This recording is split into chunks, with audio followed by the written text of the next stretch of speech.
How you doing? My name is Michael Cunningham, head athletic trainer here at Seton Hall University. What brings you in here to see me today? Nice to meet you. My name is Tom Carroll, by the way. I hurt my ankle yesterday in soccer practice. I just want to know what are the effects of cold and what you think some of the best treatments might be for my ankle injury. All right. Well, the effects of cold are pretty basic. They, do the obvious, like decrease the local temperature of the skin and areas underneath the skin in the area of treatment, along with decreasing the metabolism.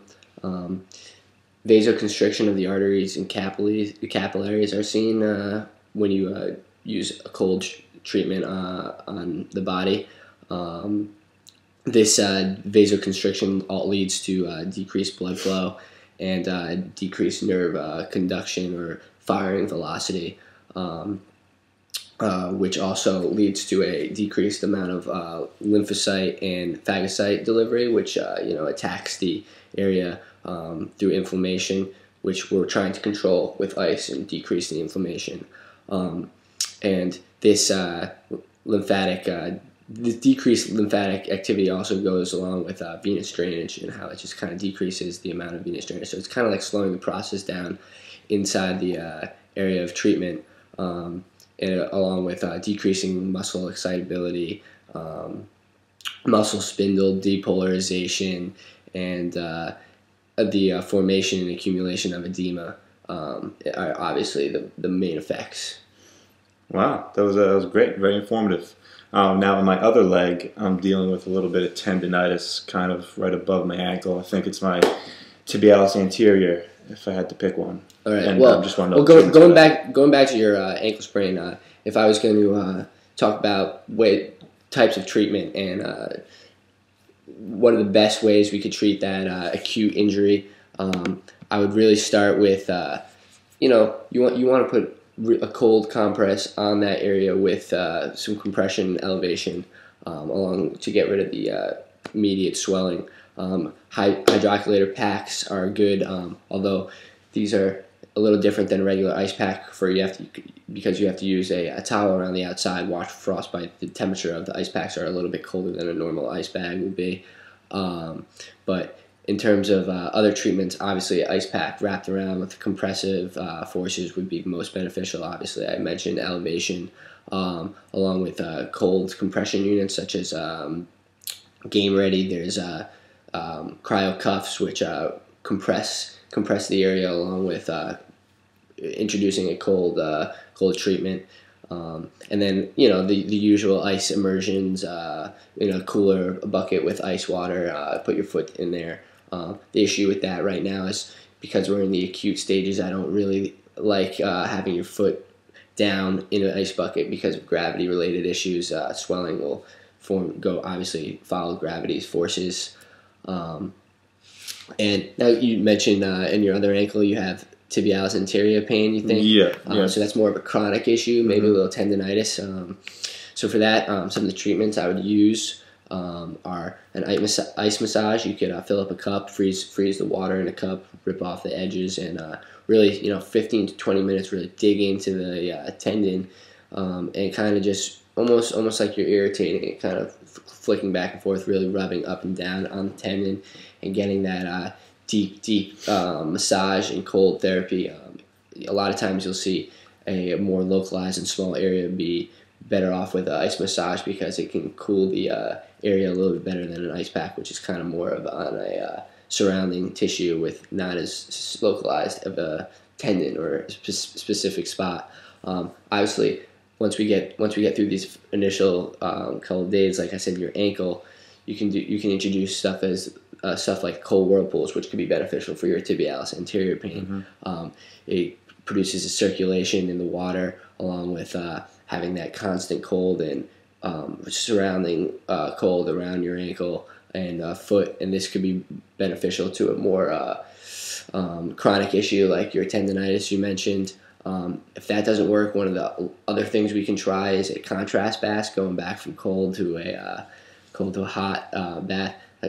I don't know if I mentioned it earlier, but a cold bath usually is somewhere between 50 and 60 degrees Fahrenheit, and the hot bath is usually around 104 to 106 degrees Fahrenheit, which is pretty warm. And the ratio usually is usually 3 minutes in the hot bath followed by 1 minute in the cold. And do this back and forth for about 20 minutes, getting a full treatment. And this kind of just, it vasoconstricts and then vasodilates, and it's good treating some swelling, and people have seen it really work for DOMS, delayed onset muscle soreness, which, although you're complaining about tendonitis, it could also have an effect because it's kind of a chronic issue, not that acute ankle sprain like you mentioned earlier. Like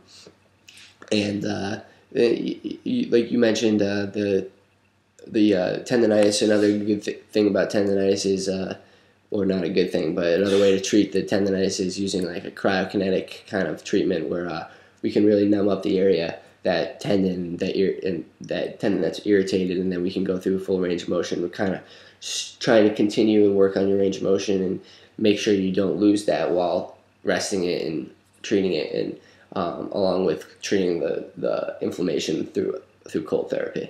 Oh, how you doing today? My name's Tom Carroll. Nice to meet you. Nice to meet you, Tom. I'm Michael Cunningham. What brings you in here today? Well, I'm a Olympian baseball player, and I hurt my wrist a couple weeks ago. General wrist pain. Was icing it for a while, and it's really starting to stiffen up and not really getting much better. Okay. Now that it's been a couple weeks, I think we can go ahead and start introducing some heat into it for you. I would do this before practice, before a game, since we're kind of out of the acute phase into the more subacute phase. This is going to help to raise your tissue temperature, skin, obviously, skin temperature, and then the underlying tissues, ligaments, tendons, whatever could be bothering you in there. That raising the tissue temperature is going to increase the blood flow. Since you don't really have any swelling, it doesn't appear that way. I think that heat would be okay, a little more appropriate than ice before practice.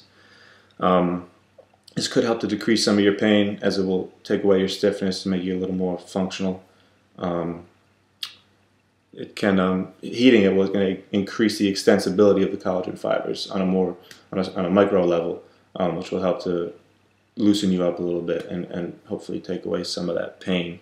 You could also try a warm whirlpool if that's something you want to do. Also, dip your wrist in it, maybe halfway up your forearm, move it around a little bit, get some flexion and extension going on in there, and I think that would really help you in practice and in games, and hopefully help you to be a successful athlete. Well, thanks. Well, hey, while I have you here, have a little bit of a knee issue. It wasn't a huge issue. Went and saw a doctor, and he told me it was something to do with the capsule in my knee. I don't really know much about that stuff. I kind of just maybe thought I'd pick your brain and see if there's any ideas that you had for to maybe make it a little less painful. Okay, that's something I also think that heating ahead of time would help with. You could use the hydroculated heat packs, wrap those in a couple towels. If you put it right on your skin, it would be kind of unbearable. So heat that up, a couple towels around it, 15 to 20 minutes in that range. Put it on where it's affecting you on your knee, whether it's in the back of the knee or the front. That's also going to help to raise your tissue temperature, and since it's not that extreme of an injury, you shouldn't have had that much swelling with it, and being that you're a couple of days or weeks removed from it, the heat would help you with it. If you're experiencing decreased range of motion with it, the heat will help you loosen it up, get you back to your full range of motion through some of your more functional activities. And you want to be careful of the heat with if you have any circulation issues also, as in the extremities, decreased circulation, decreased blood flow. The heat could impair some of those things. Okay. All right. Well, thank you very much. Yeah, sure.